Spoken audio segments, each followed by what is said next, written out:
So hello guys, this is Selva. Welcome to my YouTube channel, the RPM Artist.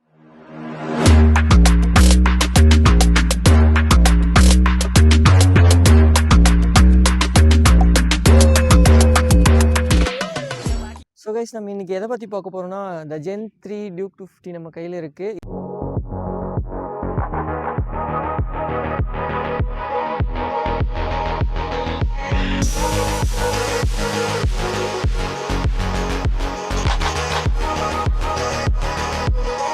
இது வந்துட்டு ஒரு 2025 model.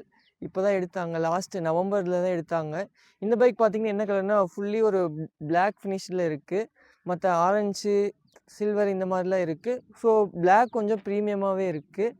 So இன்னைக்கு இந்த வீடியோவில் எதை பற்றி பார்க்க போகிறோம்னா, இந்த பைக்கோட ஸ்பெசிஃபிகேஷன்ஸ் என்னென்னலாம் இருக்குது, ஹைவேஸ்க்கு எப்படி இருக்குது, நார்மல் ரோட்ஸ்க்கு எப்படி இருக்குது, இதை பற்றி எல்லாம் பார்க்க போகிறோம். இது யாரெல்லாம் இந்த பைக் வாங்கலாம் வாங்க வேணாம், இந்த வீடியோ பார்த்தீங்கன்னா நீங்கள் ஃபுல்லாக தெரிஞ்சுக்கலாம். ஸோ கைஸ், ஃபஸ்ட் நம்ம இந்த பைக்கோட லுக்ஸ் அண்ட் டிசைன்ஸ் பற்றி பார்ப்போம். லுக்ஸ்ன்னு பார்த்துக்கிட்டிங்கன்னா ரொம்பவே அக்ரெசிவாக இருக்க மாதிரி இருக்குது இந்த பைக் ஃபுல்லாகவே. ஃபஸ்ட் நமக்கு எடுத்தோன்னே விசிபிள் ஆகுது இந்த பைக்கோட டேங்க் தான். டேங்க் பார்க்க ரொம்பவே ப்ரீமியமாக இருக்குது. ஒரு சாஃப்டான எட்ஜில் கொடுத்துருக்காங்க. ஒரு பிளாக் கலர் பிளாஸ்டிக் தான், ரொம்பவே பார்க்க ப்ரீமியமாக இருக்குது. கொஞ்சம் குவாலிட்டியும் நல்லா இருக்க மாதிரி தான் இருக்குது.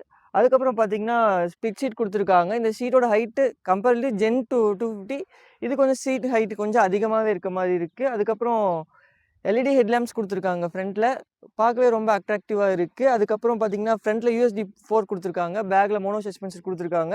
இந்த மோனோ சஸ்பென்ஷன் பார்த்தீங்கன்னா சைடில் ரொம்பவே அழகாக விசிபிள் ஆகுது, பார்க்கவே ரொம்ப நல்லா இருக்குது. ஸோ கைஸ், நெக்ஸ்ட் நம்ம இந்த பைக்கோட இன்ஜின் பற்றி பார்க்கலாம். ஒரு 248cc லிக்விட் கூல் இன்ஜின் கொடுத்துருக்காங்க. 31 PHP பவர் ப்ரொடியூஸ் பண்ணுது, 25 Nm டார்க் ப்ரொடியூஸ் பண்ணுது. அதுக்கப்புறம் எக்ஸசிவ் ஸ்லிப்பர் கிளச் கொடுத்துருக்காங்க. VI டைனமிக் குயிக் ஷிஃப்டர் கொடுத்துருக்காங்க. ஓகே, சூப்பராக இருக்கும். ரோடுக்கு வந்துட்டு நல்லாவே பர்ஃபார்ம் பண்ணுது. எனக்கு தெரிஞ்சு நான் இப்போ இந்த பைக் ஓட்டிகிட்டு வந்தேன். அது இல்லாமல் ஹேண்டிலுமே வைப்ரேஷன் இல்லை. ஒரு 100-120 அந்த மாதிரி போகிறப்போ கொஞ்சம் வைப்ரேஷன் ஆகிற மாதிரி ஃபீல் ஆகுது.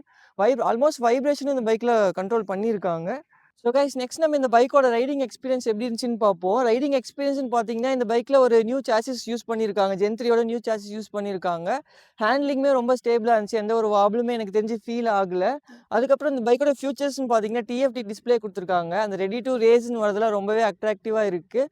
அது மட்டும் இல்லாமல் இந்த பைக்கில் வந்துட்டு super moto mode, normal mode இந்த மாதிரி மோட்ஸ்லாம் நிறையாவே இருக்குது. நீங்கள் ஃபியூச்சரில் வந்துட்டு அதை யூஸ் பண்ணி பார்த்துட்டு எப்படி இருக்குன்னு சொல்கிறேன். அதுக்கப்புறம் பார்த்தீங்கன்னா இந்த TFT டிஸ்பிளேல வந்துட்டு ப்ளூடூத் கனெக்டிவிட்டி இருக்குது. நம்ம வந்துட்டு டேரெக்டாக வந்துட்டு ஃபோன் டு TFT வந்துட்டு ப்ளூடூத் கனெக்ட் பண்ணிக்க முடியும் நம்மளால். அதுக்கப்புறம் ஸ்பெசிஃபிக்காக பார்த்தீங்கன்னா இந்த கியர் ஷிஃப்ட் பண்ணுறது, அப் டவுன் பண்ணுறது, அது இல்லாமல் RPM ரைஸ் ஆகுறது, அந்த இதெல்லாம் வந்துட்டு இந்த TFT டிஸ்பிளே வந்து ரொம்பவே பார்க்க அட்ராக்டிவாக இருக்குது. நம்ம நார்மலாக ரோட்டில் ரைட் பண்ணிட்டு வரப்போவே நம்மளோட ஃபோக்கஸ் வந்து அந்த TFT டிஸ்பிளேக்கு தான் போகுது. ரொம்பவே நல்லா கொடுத்துருக்காங்கன்னு தான் சொல்ல முடியும். ஸோ கைஸ், நெக்ஸ்ட் இந்த பைக்கில் என்ன ஃபியூச்சர்லாம் இருக்குன்னு பார்க்கலாம். ரைட் பை ஒயர் தரல் கொடுத்துருக்காங்க. ஃப்ரண்ட் டு பேக் ABS கொடுத்துருக்காங்க. ABSமே ரொம்பவே நல்லா இருக்குது. பிரேக்கிங்குமே இந்த பைக்கில் ரொம்பவே கண்ட்ரோல்டாக இருக்குது. ஏன்னா இந்த பைக் எடுத்தோன்னா அதிகம் பவர் ப்ரொடியூஸ் பண்ணுது. ஏன்னா அந்தளவுக்கு ஸ்பீட் போகிறப்போ ஸ்பீட் கண்ட்ரோல் கண்டிப்பாக வேணும். அந்த ஸ்பீட் கண்ட்ரோல் வந்துட்டு இந்த பைக்கில் இருக்குதுன்னு எனக்கு தோணுது. ஸோ கைஸ், நெக்ஸ்ட் இந்த பைக்கோட மைலேஜ்னு பார்த்துக்கிட்டிங்கன்னா 28 to 32 km/h கொடுத்துருக்காங்க. அது உங்கள் ரைடிங் ஸ்டைல் டிபெண்ட் பண்ணியிருக்கு. 1 or 2 கிலோமீட்டர்ஸ் வந்துட்டு இன்க்ரீஸ் ஆகலாம், டிக்ரீஸ் ஆகலாம். அது நீங்கள் எப்படி ரைட் பண்ணுறீங்கன்ட்டு அதை பொறுத்து இருக்குது. ஸோ கைஸ், நெக்ஸ்ட் நம்ம இந்த பைக்கோட ப்ரைஸிங்னு பார்த்தீங்கன்னா ப்ரைஸ் கொஞ்சம் ப்ரீமியமாக தான் இருக்கும். வாங்குறது எனக்கு கேட்டால் வாங்குறது ஒர்த்தா இல்லையான்ட்டு எனக்கு கேட்டால் எனக்கு தெரிஞ்சு ஒர்த்து தான். ஏன்னா ஈவன் மிட் ரேஞ்சிலுமே இந்த பைக் வந்துட்டு ரொம்பவே அதிகமான பவர் ப்ரொடியூஸ் பண்ணுது. கைஸ், நெக்ஸ்ட் நம்ம இந்த பைக்கோட அட்வான்டேஜ் அண்ட் டிஸ்அட்வான்டேஜ் பற்றி பார்ப்போம். அட்வான்டேஜ்னு பார்த்தீங்கன்னா இந்த பைக்கில் TFT டிஸ்பிளே கொடுத்துருக்காங்க. ஹேண்ட்லிங்குமே ரொம்பவே நல்லா இருக்குது. அது மட்டும் இல்லாமல் ஸ்ட்ராங் மிட் ரேஞ்ச் பவர் இருக்கிறதால ரொம்பவே அது அட்வான்டேஜ் தான். டிஸ்அட்வான்டேஜ் என்னென்னா இந்த பைக்கோட பில்லியன் சீட் மட்டும் கொஞ்சம் ஹையாக இருக்க மாதிரி இருக்குது. அதுக்கப்புறம் ப்ரைஸிங் தான் டிஸ்அட்வான்டேஜ்.